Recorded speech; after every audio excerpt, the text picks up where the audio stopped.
this video we are going to be foregoing the windows on these cars because those are breakable. We don't want glass shards shattering all over our drivers. We're going to be replacing them with these metal, well, what's going to simulate kind of a steel mesh. Hopefully it's a little more protective for the driver. We've got a couple different options here. This stuff came out of like a strainer. Got it from the dollar store for $1. It came in a big hoop. Guess it's meant to go over a pan so you can strain grease out of it. Anyway, what I did is let's see if I can back this up a little bit so you can see the whole thing. I basically just hit the entire thing with a black primer. That way it's already primed and ready. And what I do is I just kind of measure out what I need. I'll cut some out with the tin snips and put them in there. The other option we have is sort of a square pattern. And this is just screen like you would have on a screen door or like a screened in patio or something. A little bit different than this. You see the size difference is a little bit, this is a little bit wider. This also, I like to run diagonally. You can see on this one here. And this is actually woven. You can see that the wire goes in and out, in and out, in and out. Whereas this is just a flat pattern. I guess it is woven still, but it's very, very flat. So you don't really get to see that texture as well.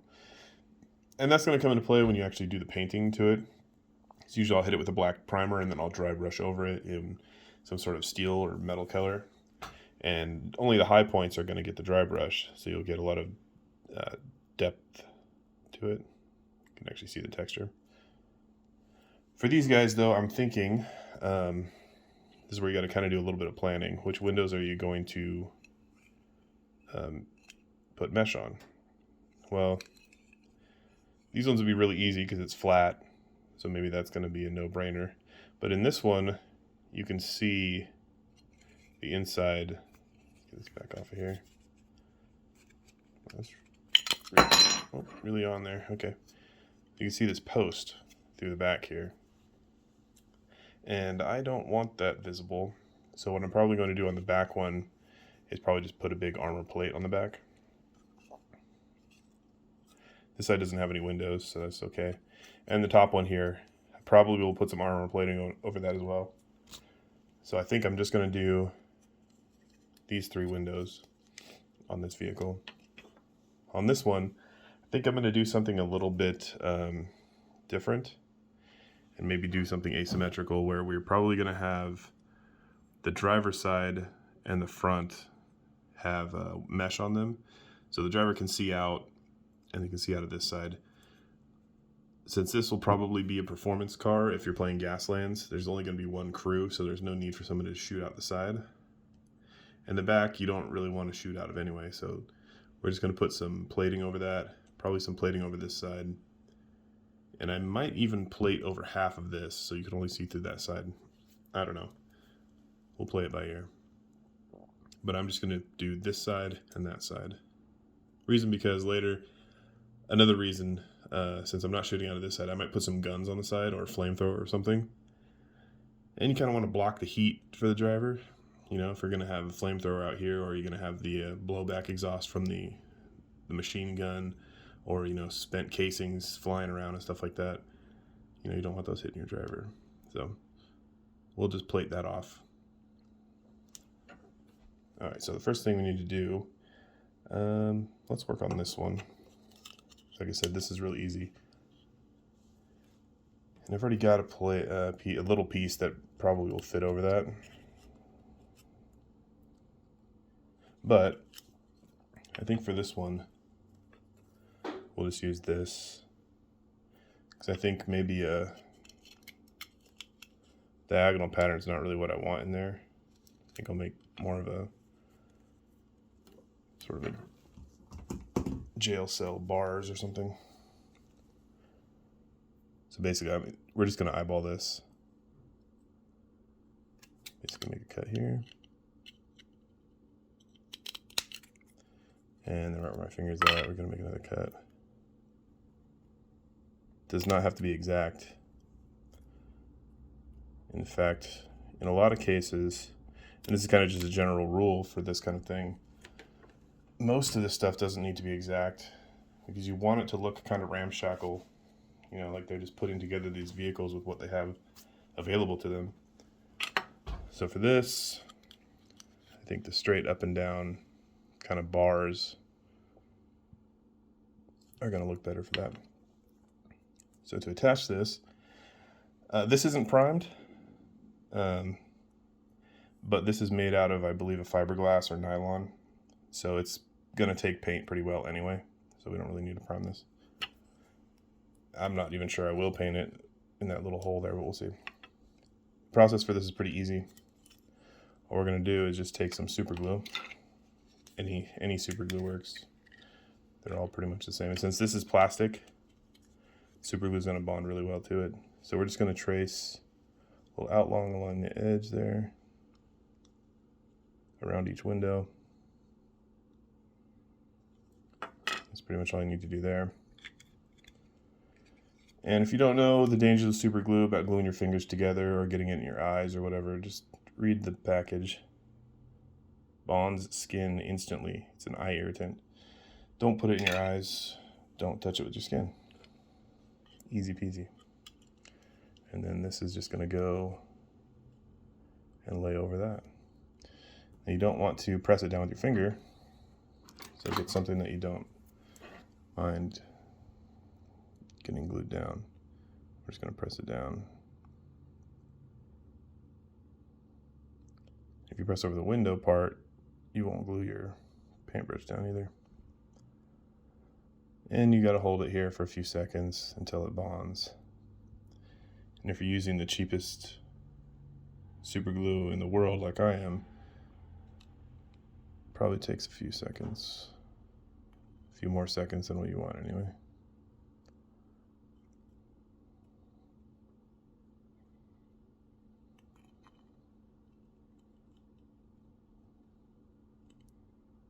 I'm just going to keep it pressed down. Okay. And that's really all it takes for that. And that doesn't look too bad. I think this one is going to be a very rusty, since it's white, we're going to probably paint a lot of rust effects on this, because it'll show up really well. Go back in here. After most of the solvent evaporates out of the super glue, it becomes very, very sticky. There's a phase with the super glue curing process where it is very tacky. Things will just stick instantly to it. Okay, there we go. So that's those windows. Like I said, we're gonna put a metal plate over that. Or you know what? Well, since we don't really need this post, we could cut it and do something crazy, but we'll come to that later. And so for the fronts, I think we will go with the diagonal grating. And this is going to be an ambulance. If we look in the book for Gaslands, ambulance, I believe, has more than one crew, so we might want to keep this side open. We might put a turret or something up here. We'll see. So for this one, it's a little bit trickier because of the curve, but take your tin snips, and I like to just cut off a piece to work with. And for these, it helps if you just, kind of use just the tip of the tin snips. Otherwise well, once you primer it, these little weaves kind of stick together. But when you buy it straight from the store, they're not really connected. They're not welded or anything. They're just kind of laying over each other. So when you cut it, they kind of just move all over the place. If you cut with just the tip of the tin snips, it seems to cut a lot better.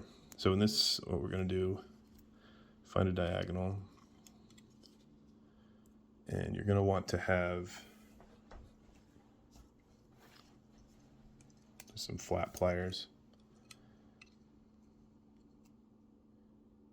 And put a crease at the ends. You know, kind of measure or eyeball where the end of the cab is. And we're just going to put a little crimp. So we need some gluing surface. And also it does sometimes help to maybe angle it a little bit.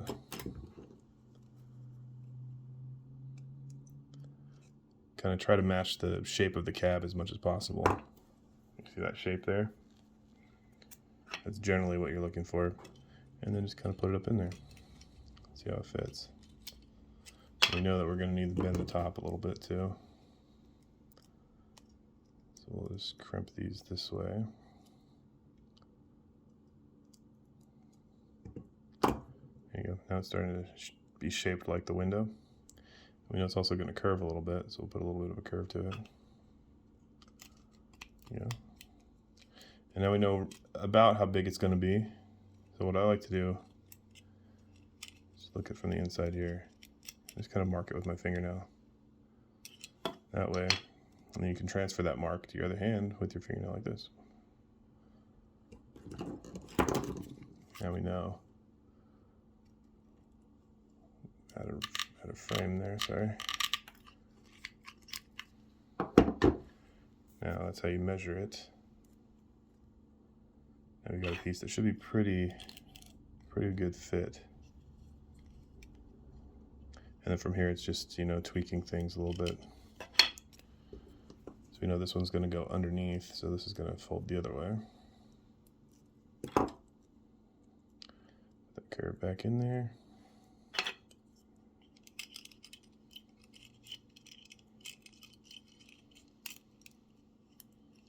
And if you do a perfect job, it'll just stay there. But that almost never happens. Make sure you look at it from the front because you can see it's not fitting in there perfectly. Come back in here. And if you kind of force it, you can use the car itself as a shaping tool to get a perfect fit.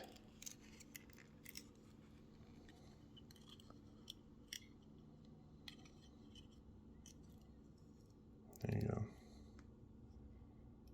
That looks pretty good. Okay. So we'll just leave it like this. Take our super glue. The cool thing about gluing down mesh is that it's very porous, so the super glue, all you need to do is drip on there. Super glue will drip down onto the surface and glue everything together.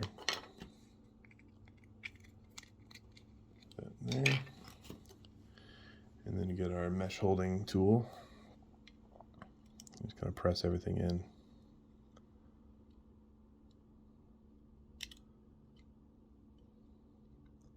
And if it doesn't fit quite right exactly, like this doesn't really fit very well, you can glue it in portions and then use some force to get it in there, but that looks pretty good. Oh, see that corner? That one looks okay with that corner. Needs some attention. So that's where we know we need to put our pressure in there.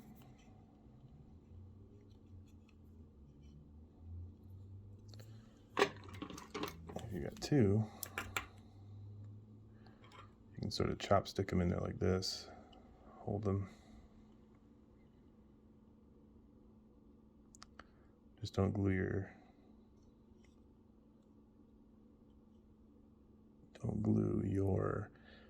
paintbrushes in. There we go. There we go. We got that gap taken care of. Oh, can we focus? Get the gap taken care of. Looks good on both sides. And now we need to wait for that to dry pretty much fully because we got this front that needs to be glued down. And if we push that down, it's going to pull the other side up. So we'll pause the video here and wait for that to dry. All right, we're back and that part is dry. So now we're going to try to flatten this part out. Get that stuck down to the underside of the hood there.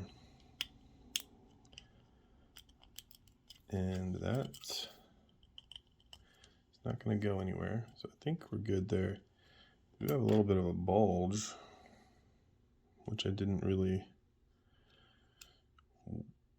plan on that. But you know what? That's not that bad. Okay. Now the next part, you'll see you get those little scraggly bits hanging out in the side windows. If you wanted, and I've done this before, you could just do one kind of wrap around piece that does all of the windows together, and that will work. I just, for whatever reason, don't ever do it that way. So I just fold these back on there.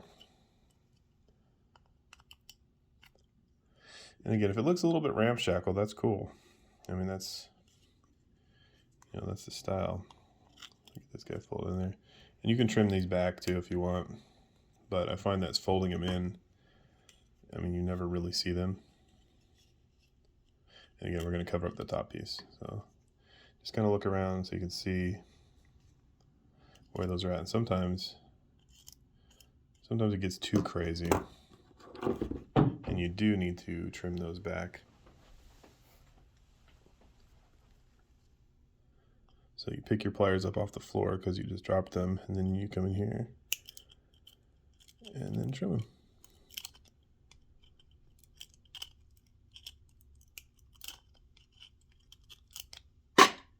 Or you can also use this if you can get in there. Whatever works. If it gets results, it's not wrong. All right. And now flatten down the rest. Okay. Now we got a pretty cool grill over there. And sometimes, I don't know if you can tell, see that white? That is where the super glue dripped down. So what you can do is take your tire axle and just poke through the holes.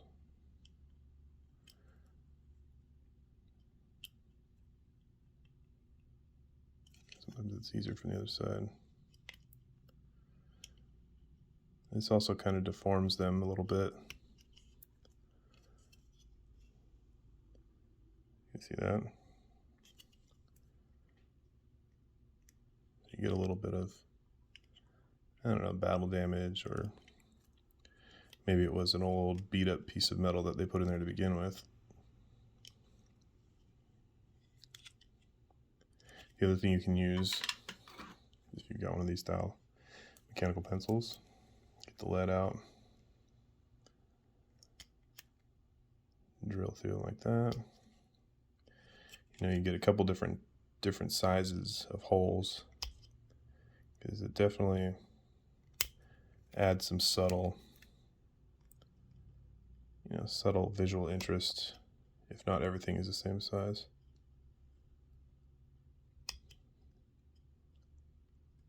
So if it looks too regular, your eye kind of just glosses over it. You can't exactly tell why. Okay, I got those taken care of. And then when we paint over it, they'll be even less noticeable. Okay, so for the sides, just use the same piece that we cut off earlier and basically do the same thing. I'm not going to bore you with the steps because it's exactly the same process. So I'm going to pause the video and then I'll come back when it's done. Okay, I've got those in there. I also fixed that little bulge.